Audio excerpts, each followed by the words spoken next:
While I was at the hospital recovering from surgery, my boss texted me, "You're fired, we have already cleared out your desk. We don't need unreliable employees like you." I was lying next to the CEO of our biggest competitor, who had also just undergone surgery. I showed him the text and negotiated my new position. "Unreliable employees like you don't deserve a place here. You're fired. We've already cleared out your desk." The words glowed on my phone screen, cruel and sharp as a scalpel. I blinked twice, thinking the morphine haze was making me see things. But no, the message was real. My boss, Edward Collins, had just ended my career with a single text while I was lying in a hospital bed, stitches still fresh from surgery. "My name is Melissa Carter. I'm 36 years old, and until that moment, I was Senior Client Director at Hallstrom Analytics, a Chicago-based financial consulting firm.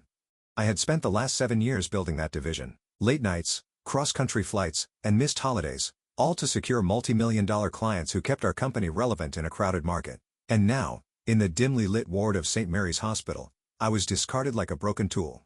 For a moment, I couldn't breathe, not from the surgery or the pain in my abdomen, but from the sheer humiliation. My chest tightened, and I felt tears press against my eyes. How could he do this now when I was most vulnerable? My family was in the waiting room, worried sick. My body was fragile, and Edward had chosen this exact moment to cut me off. I was about to turn the screen face down when I heard a low chuckle from the bed beside me. The man there had been wheeled in less than an hour earlier, pale but calm, his left arm hooked to and fore. He tilted his head toward me. "Bad news?" His voice was gravelly, but there was a trace of humor beneath it. I turned slightly, squinting at him through the dull hospital light. He was older, maybe in his mid-50s, with silver at his temples, and a face that looked both tired and sharp at the same time. I had noticed his admission papers earlier when the nurse left them briefly at the foot of his bed. Daniel Whitmore. The name had triggered something in my memory, but the drugs had dulled my recall.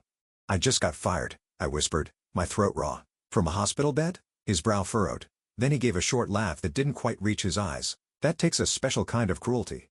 I tilted the phone toward him so he could see the message. His gaze flicked over it once, twice. Then his lips curled into something between sympathy and recognition. "Well," he said slowly, "I thought this stay couldn't get any more interesting." The way he spoke, measured, confident, snapped something in my memory. I had seen his photo in Forbes. Daniel Whitmore, CEO of Arcus Partners, the very firm that had been our fiercest competitor for a decade. His company had been circling our client base for years, hungry to expand into sectors we dominated. And now here he was, in the bed next to mine, watching my boss's betrayal unfold in real time. I lay back, heart racing, not from pain but from sudden clarity. Edward had always been paranoid about Arcus poaching his talent. He constantly reminded us that loyalty was non-negotiable. He had accused me more than once of being too friendly with rival executives at industry events. And yet, in his arrogance, he had handed me, on a silver platter, to the very man he feared most. "Looks like your company doesn't value you," Daniel said, his eyes steady on mine. "But I suspect your clients might feel differently." His words sent a shiver through me.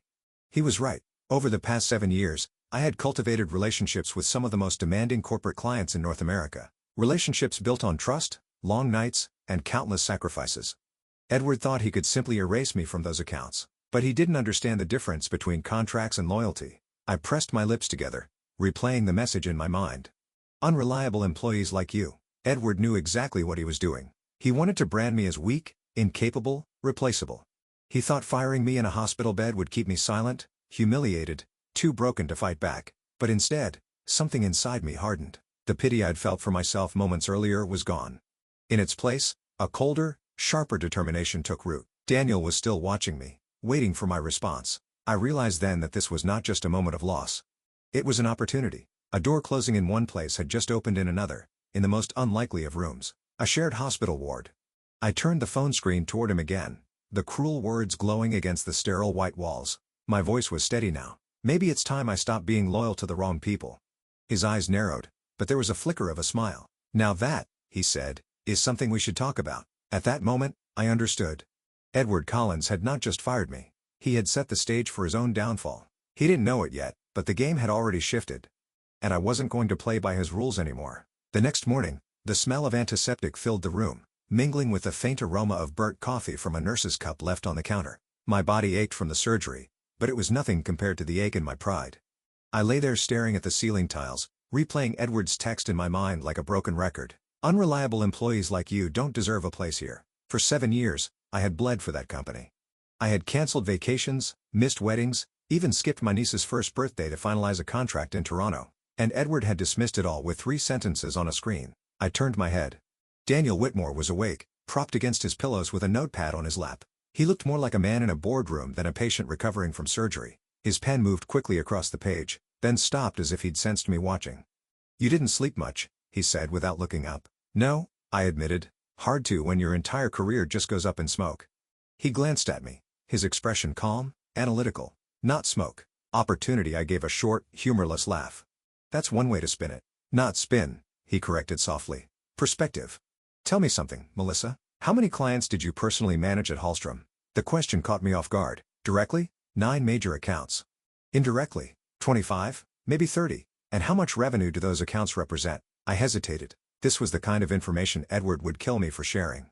But then again, Edward had already discarded me. What loyalty did I owe him now? "About $45 million annually," I said. Daniel's eyebrow arched just slightly. "And they trusted you?" I thought of late-night calls with CFOs panicking over deadlines. The quiet thanks from executives after I solved crises that could have cost them millions. Trust wasn't even the right word.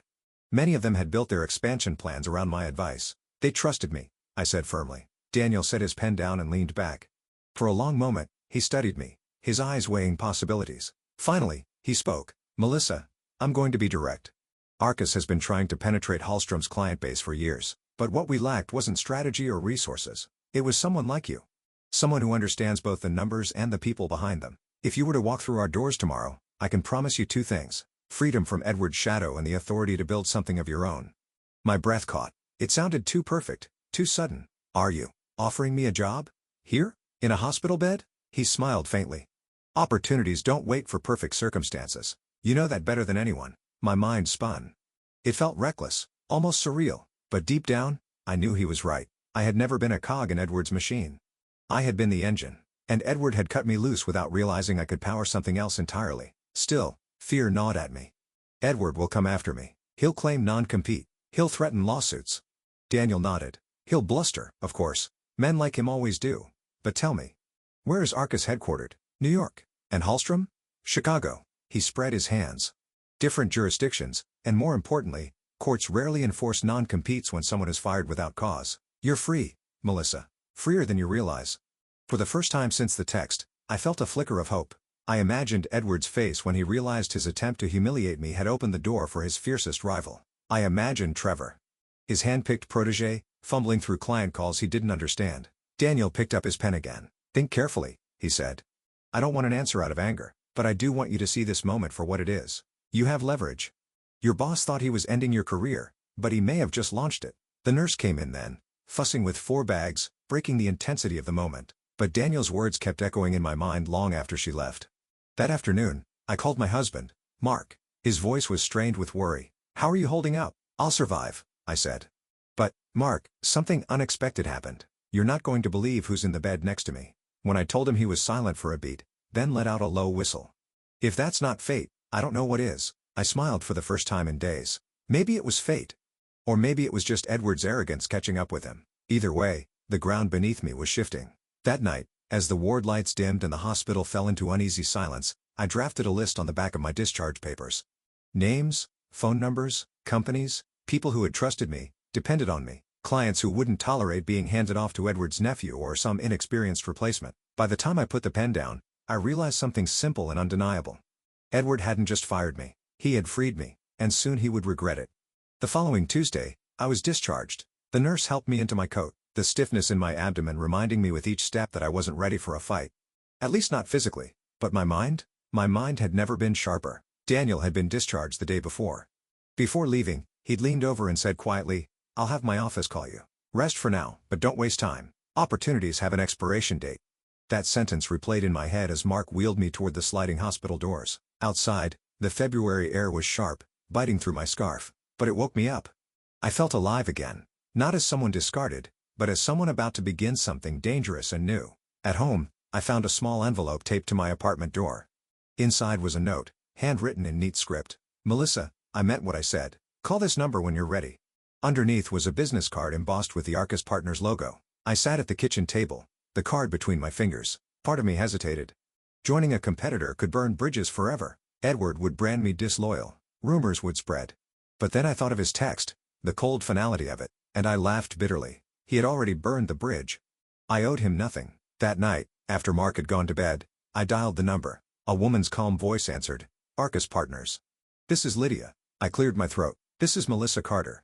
Daniel Whitmore told me to call. There was a pause, then her tone shifted to something warmer. Of course, Ms. Carter, Mr. Whitmore is expecting you. Can you come in on Thursday? Thursday. Just 3 days after being discharged from the hospital. My body still felt weak, but my pride wouldn't allow me to delay. Yes, I said. I'll be there. Thursday morning, I walked into Arcus Partners' New York office. The lobby gleamed with polished marble and glass, everything about it radiating confidence. Lydia met me at the reception desk, her smile practiced but genuine. Mr. Whitmore is waiting. Daniel was seated in a conference room overlooking the Hudson River. He rose when I entered, extending his hand like we were meeting at a gala, not after shared pain in hospital gowns. Melissa, he said warmly. I'm glad you came. I sank into the chair across from him, my pulse racing. I don't want to waste your time, I said. So let's be clear. I'm not here to gossip about Hallstrom. I'm here because I know my clients. They trust me. And if Edward thinks he can shuffle them off to someone else, he's in for a rude awakening. Daniel studied me for a long moment, then nodded. Good. That's exactly what I wanted to hear. He slid a folder across the table. Inside were contract drafts, compensation figures, even equity options. It was more generous than anything Edward had ever offered. But what made my heart catch wasn't the salary. It was the title, Vice President, North American Client Strategy. My throat tightened. This is more than I expected. You've been underestimated for too long, Daniel said simply. I don't make that mistake twice. I signed that afternoon. My hand trembled as I wrote my name, not from fear, but from the sheer weight of what it meant. The following week, I made my first calls. Carefully, quietly, I reached out to 3 clients I trusted most. I didn't try to sell them anything. I simply told them the truth, that Edward had let me go, that I was now with Arcus, that I would still be there for them. To my surprise, none of them hesitated. If you're at Arcus, we want to be at Arcus. One executive said bluntly. Another added, Edward's nephew called us last week. We ended the call early. He didn't even know our project timelines. By the end of the week, 2 firms had formally requested contract discussions with Arcus. Nothing signed yet. But the momentum had begun. Edward must have sensed something. On Friday afternoon, my phone buzzed with a number I hadn't seen in days. Against my better judgment, I answered. Melissa. His voice was clipped, rushed. I hear you've been making calls. Is that true? I let the silence stretch just long enough to make him uncomfortable. Edward, you fired me. You told me I was unreliable. What did you think I'd do? Crawl into a hole? You're jeopardizing everything we built, he snapped. No, Edward, I said, my tone steady. You jeopardized it when you fired the person your clients trusted most. I'm just giving them options. His breathing grew sharp, almost panicked. This is a mistake. You'll regret this. I ended the call without replying. For the first time in years, his words didn't scare me. That night, as I sat at my kitchen table with a contract folder from Arcus open beside me, I realized something. Edward thought he'd cut me loose. But really, he'd handed me leverage he could never take back. The first cracks were showing. And once clients started to move, there would be no stopping the collapse. By the time I settled into Arcus, I had a badge, a corner desk, and a stack of papers waiting for me in legal. No handshakes, no grand speeches. Just a quiet conference room, a pot of coffee, and Arcus General Counsel, Priya Kapoor. I'm here to keep you safe, she said, folding her hands. Ground rules. You bring no documents from Hallstrom. You share nothing proprietary. You work from memory and public information only. If a client calls you, we take the call. If you're tempted to call first, you call me instead. I nodded. Understood. She gave me a small smile. Good, because Edward will try to claim theft, but the facts are simple. You were fired without cause. Your relationships are human capital, not company property. That distinction matters. It felt like a shield. For the first time since the hospital, I wasn't reacting. I was preparing. We prioritized a shortlist. Clients who had written my name directly into their contracts. Priya drafted a simple announcement for me to share publicly. After 7 years at Hallstrom, I'm excited to join Arcus Partners as Vice President North American Client Strategy. No digs. No bitterness. Just a status change. When I posted it, the response came quickly. The first call was from Angela Chang at North River Manufacturing. Melissa, I just saw your update. We were told you needed extended leave and wouldn't be on our account. Is that true? I'm no longer with Hallstrom. I said carefully. I've joined Arcus. Angela didn't hesitate. Then we're invoking the key person clause. Our board approved it when we signed. Have Arcus send over a proposal.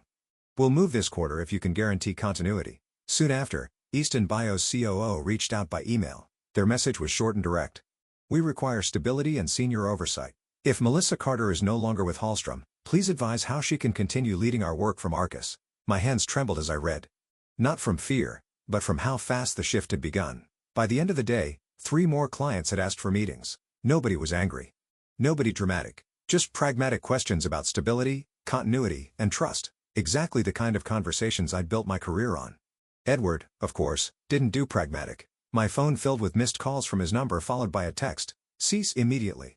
You are in violation of your non-solicit. Our counsel will be in touch. His attorney followed with a furious email. Priya drafted a reply that was calm and surgical. Our client was terminated without cause. She has not solicited. Clients contacted her after a lawful announcement. Please direct future communications to counsel. No emotion, just precision. That evening, my husband asked quietly, "Does he still scare you?" He used to. I admitted. Now I just feel finished with him. The next day, the first formal termination letter arrived. North River's legal team cited the key person clause and copied Arcus. It wasn't emotional. It read like weather. Facts, not feelings. Edward finally got me on the phone. His voice was brittle. What are you doing? You can't move our book. This is theft. You fired me, Edward. Clients are making their own choices. You think you can run to Whitmore and gut what we built? I'll bury you in court. Then speak to Priya. I said evenly. You won't survive this business. He snapped. People remember disloyalty. Then they'll remember yours too.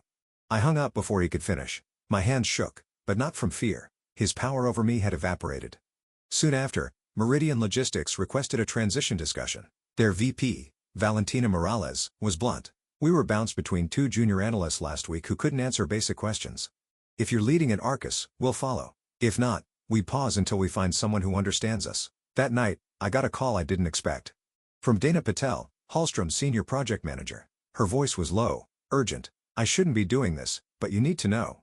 Edward told IT to forward your client inbox to his nephew. He had us reissue SOWs with your name removed. He's pushing unauthorized change orders to inflate revenue. My stomach sank. Dana, that's fraud. I know.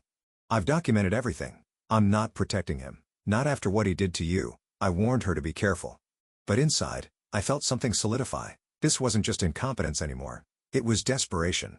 By the end of the week, Easton Bio's termination letter landed, and Edward himself stormed Arcus lobby, demanding to see me. Daniel intercepted him calmly. From the mezzanine, I watched as Edward raged, his face red, his gestures wild. She's finished, he shouted, pointing up toward me. Hear me? Finished. Daniel didn't even raise his voice. You fired her in a hospital bed. Clients trust her, not you. They're choosing where to go. Security escorted Edward out. He twisted once to glare at me, his eyes glassy with something that looked almost like panic. Word spread quickly after that. Colleagues messaged me quietly, asking what had really happened. I stuck to the truth. I had been terminated without cause, and I was now with Arcus. Nothing more, nothing less. By the week's end, North River had signed with Arcus, Easton Bio's counsel approved our draft, and Meridian was preparing to transition. Edward's voicemails grew stranger, pleading 1 minute, threatening the next. I stopped listening to them. Then Dana called again. Emergency board meeting. Audit flagged unauthorized change orders. They're asking how we lost 3 anchor accounts in days. I looked out over the city.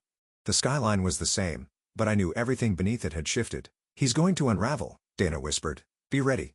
I am, I said, and for the first time, I truly believed it. 2 weeks later, I was back in Arcus's office, standing at the window overlooking the city. The skyline stretched endlessly, calm and indifferent, while my phone buzzed non-stop with updates from clients, lawyers, and colleagues. Hallstrom was crumbling. North River, Easton Bio, and Meridian had all finalized their exits.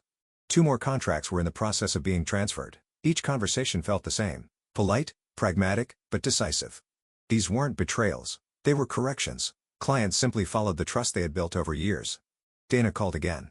Her voice carried the weight of exhaustion. Edward is barely holding it together. The board demanded an explanation about the missing revenue. The auditors found emails where he backdated Trevor's employment records and approved unverified expenses. It's bad, Melissa. Really bad. I closed my eyes, letting her words sink in. This wasn't how I imagined things would end. A part of me thought Edward would claw his way back, or at least manage to land on his feet. But from what Dana described, he was cornered, and everyone knew it. The following Friday, word reached us officially. Edward Collins had been removed as CEO.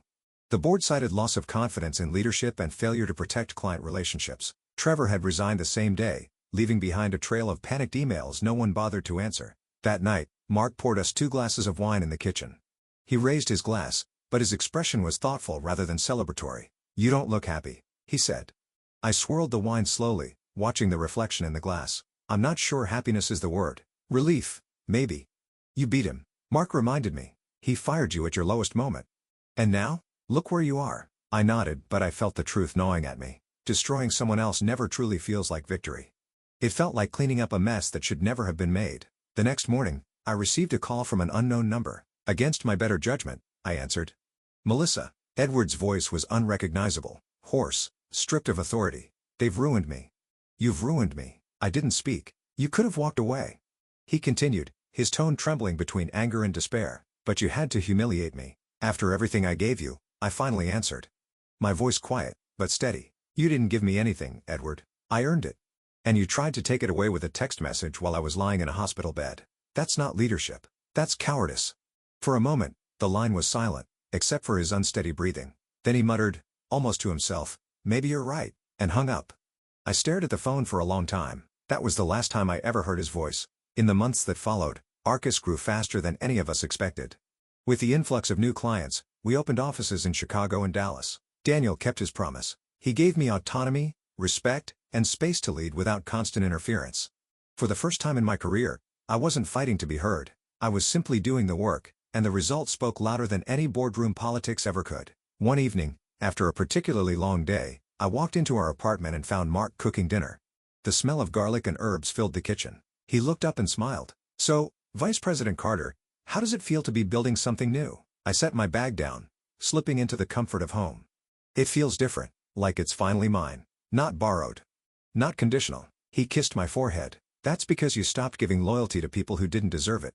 His words stuck with me. Loyalty. It had been both my strength and my downfall. I gave it freely, even to people who saw it as weakness. But the truth was simple. Loyalty is powerful only when it's mutual. When it becomes one-sided, it turns into chains. 6 months later, I received a message from Dana. Just thought you'd like to know.